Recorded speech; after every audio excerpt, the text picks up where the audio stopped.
अमरावती जिल्ह्यातील चांदूर रेल्वे येथील महिला महाविद्यालयाच्या टेंभुर्णी येथील निवासी विशेष शिबिरात शिबिरार्थी विद्यार्थिनींना प्रेम व प्रेमविवाह न करण्याची शपथ एका सत्रात देण्यात आली होती।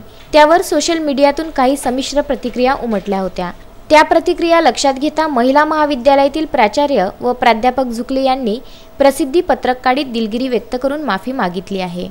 मुलींच्या अल्लडपणाचा फायदा घेऊन काही तरुण मुले त्यांना प्रेमाच्या नावाखाली आपल्या जाळ्यात ओढतात आणि नंतर मुलींना त्रास देतात। त्यातून बऱ्याच विपरीत घटना घडतात। त्याचा परिणाम आपल्यासह आपल्या पालकांना सहन करावा लागतो।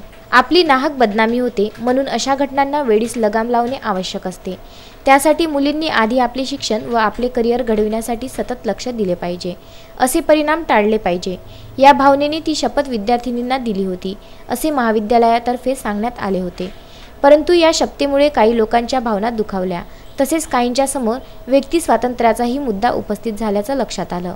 यास्तव त्या शपथेमुळे कुणाच्या भावना दुखावल्या असतील आणि व्यक्ती स्वातंत्र्याचा संकोच झाला असा प्रत्यय त्यातून आला असेल किंवा येत असेल, तर आम्ही या देशातील अशा सर्व लोकांची नम्रपणे माफी मागतो आणि दिलगिरी व्यक्त करतो, असे प्राचार्य डॉक्टर राजेंद्र हावरे व प्राध्यापक प्रदीप दंदे यांनी म्हटले।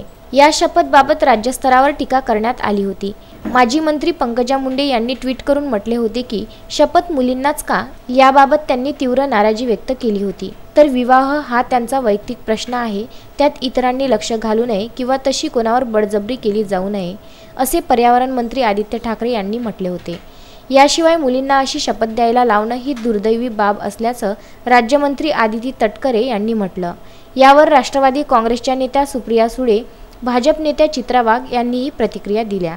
मुलींवरील अत्याचाराच्या घटना घडत असताना तरुण पुरुषांना ही शपथ घेण्याची गरज आहे। मुलींचे महाविद्यालय असले तरी मुलींना शपथ द्यायला पाहिजे नव्हती, असे मत अनेक जण व्यक्त करीत आहे।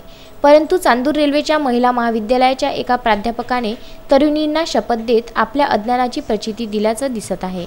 यानंतर माफी मागितली तरी महाविद्यालयाची प्रतिमा राज्यस्तरावर मलिन झाली आहे। त्यामुळे महाविद्यालयाचे प्रशासन या प्रकरणात दखल घेऊन कोणावर कारवाई करणार हे पाहणे महत्त्वाचे ठरणार आहे। Shahzad Khan, Vidarbha news, Chandur railway.